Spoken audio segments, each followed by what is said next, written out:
Hello, hello, hello. What ho! Welcome back to another exciting adventure of Anarchy Free Radio. I'm your host, Travel Mateus.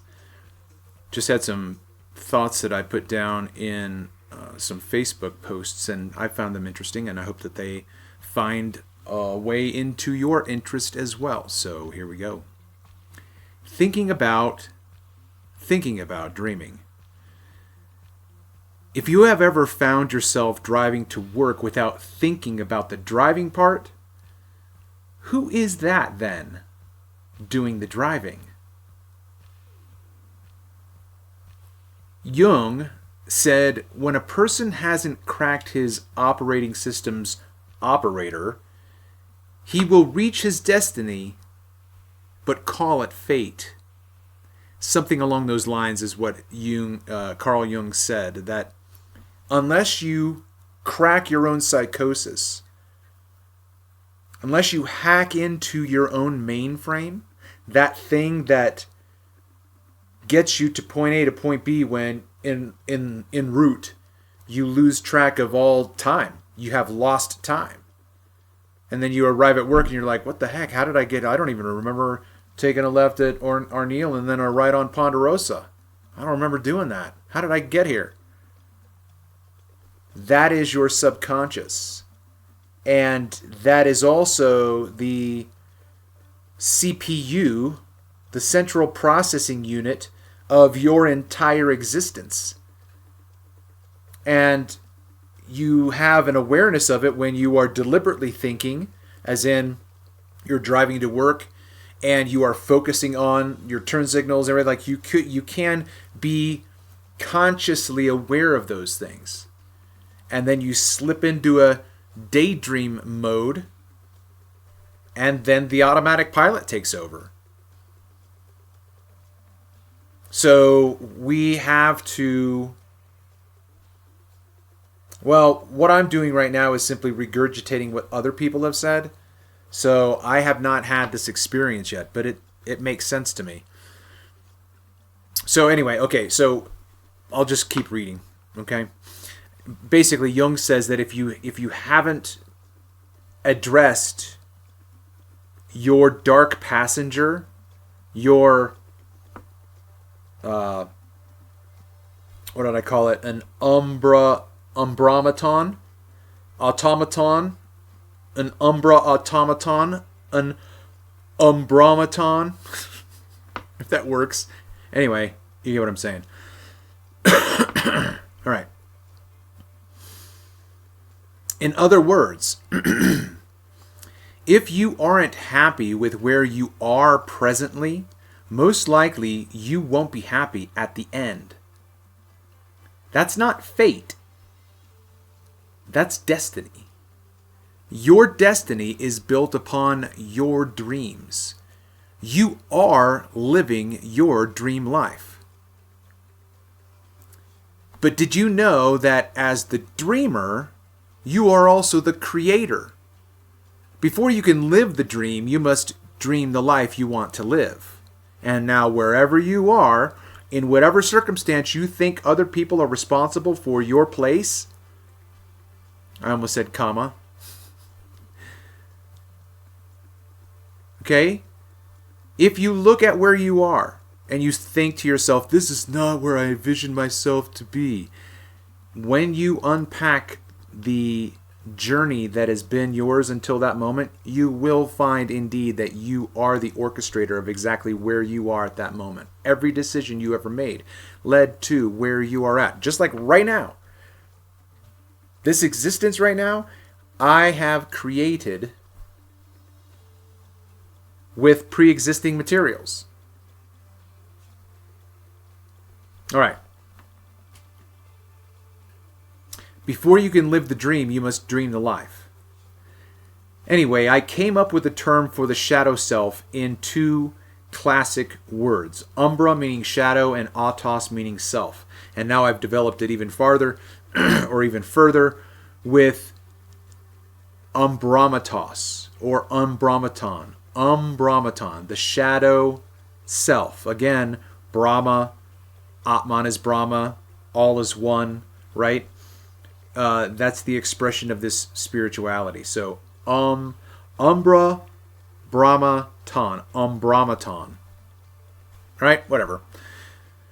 The Umbramaton must be brought into the light more and more with all her dark secrets. These are repressed memories, etc. The Umbramaton must be faced and incorporated into the light. Some people are incorporating the ego persona, that is, the persona that you present to the world. Okay, there are people with whom you are more transparent than others. And so then in each of those interactions, you are a different persona. And yet, within those two personae, in those two different instances, you have characteristics that you cannot get rid of. They are embedded in your social DNA. But those parts of your psyche that are not up in your consciousness, and you then are able to orchestrate your existence as if you are Merlin in his apothecary, right? And he's able to bring down these herbs and these weeds, and well, not necessarily weeds really, but herbs and grains and grasses, right? Pre-existing material created by a creating authentic intelligence.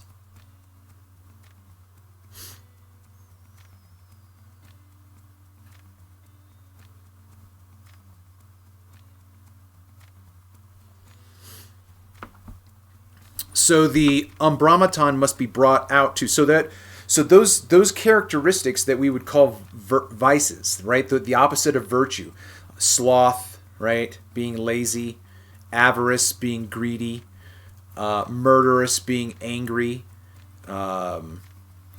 gluttonous, like whatever the seven deadly sins are, right? There are 7 righteous virtues. And we have tendencies in those areas to be in deficit of a positive frequency, a positive reserve, right? My ex used to talk about needing her love tank filled, which was pop psychology back in the 80s and 90s of the 5 love languages. And I'm not discounting whatsoever. I am not discounting how to express love to another person. Don't misunderstand me. I'm talking about the pop psychology where someone will read a book and then take that concept or that theory or that idea and then make it a blueprint against which someone else has to be measured. Right? So when I was asked in premarital counseling, do I have any expectations? I said no. And I'd like to think that I was honest. But more than anything else, I was naive. But my question remains now, because I don't recall the counselor addressing that issue and saying, okay, now Trav-EL, let's unpack that a little bit. Because I think it's impossible for you not to have expectations. You just don't know what they are yet. So why don't you describe to me what your mom was like around the house? Okay? And those are passive characteristics that we inherit by simply observing, but then also being reared in, right? So my mother tried to get me to be a room cleaner and a bed maker, right? And I really wasn't. And then the principal came over like, how clean is your desk? That's how clean your car is. That's how clean your bedroom is. That's how clean your house is going to be, right? You can't, it's typical that someone is thoroughly consistent all the way across the board. I'm moderately disheveled in every place that I am. And there's moderate orderliness and there's moderate disheveledness. Okay. The Umbramaton must be brought into the light more and more with all of her dark secrets and must be faced and incorporated into the light. That's an important feature to understand, is that the darker characteristics of your personality is the balance of your life. And when your negative virtues are higher in mass than when your negative virtues, when your vices, I can't remember if I said that. Okay, strike that, reverse it. If you take the seesaw teeter-totter balance of your life, or if you want to put it in the hands of Libra, right, Justice herself, and she holds the scales, and your virtues are over here and your vices are over here, how is your balance? Because when your vices are heavier, then you may be impatient, or you may be unforgiving, or you may be unloving. So there's always a counterpart to your negative. So whatever your vice is, create that as a virtue. You know, you have to change that course of determination. Right? Hope I'm making sense. However, some people are incorporating the ego persona. Oh yeah, I remember talking about that. The ego persona is the person with whom you express yourself to the world and to your social circles at work, or at the bar, or at the gym, or in your family gatherings, whatever. Okay, and so we are a unit. I am always doing what I want to do. However, my subconscious sometimes comes up as a vice rather than a virtue. And I would say that should be your primary indication that you should slow down and stop and smell the roses and get a bearing in terms of where you're wanting to go in that moment. Because the only voice that I hear in my head is not this one.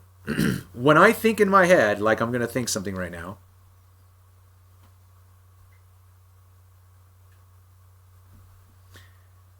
I didn't hear a voice, but I thinked thoughts, zeros and ones, right? Like I'm going to say what's in my mind right now, blah, blah, blah, blah, blah, blah. So then I say out loud what's in my head, and what I was thinking a moment ago, I suppose, was, well, I don't even know what I was thinking a moment ago. Let me try to think back of what I was thinking. But I will now verbalize, what I was in my mind, right? Oh, I was thinking, I hope that what I'm saying right now finds resonance with someone out there in the audience. Okay, that's what I thought in my head, but I didn't hear those words in my voice in my head. So whenever I have these negative impulses, and it's my zeros and ones, then that's me saying, hey, go do this thing. And then without thought, as a 5-year-old, I go and take that toy, right? I'm going to go take that toy. I want that toy. I don't want this toy anymore.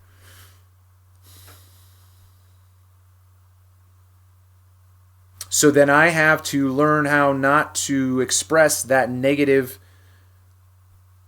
personality trait of selfishness, of envy, of greed, right? Does that make sense? So some people,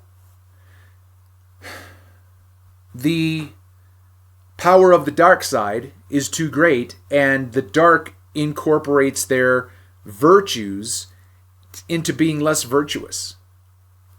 All right. I kind of riffed on that. I wasn't even through the entire paragraph, but I'll make this a part 1, and I'll catch up with you in part 2. If you have made it this far, listening to the sultry sound of my voice, first of all, thank you very much. And I would ask that you would show your appreciation by smashing that Fonzarelli, hit that like button, leave me a comment down in the comment section. Let me know how you found the channel, or if you're a subscriber. And then also let me know if you've shared this content, because let me ask you this. Do you know anyone even slightly like yourself who would appreciate and enjoy and even benefit from this conversation? If so, have you hit that share yet? All right. This has been another exciting adventure of Radio Free Anarchy. I'm your host, Trav-EL Mateus. Until next time.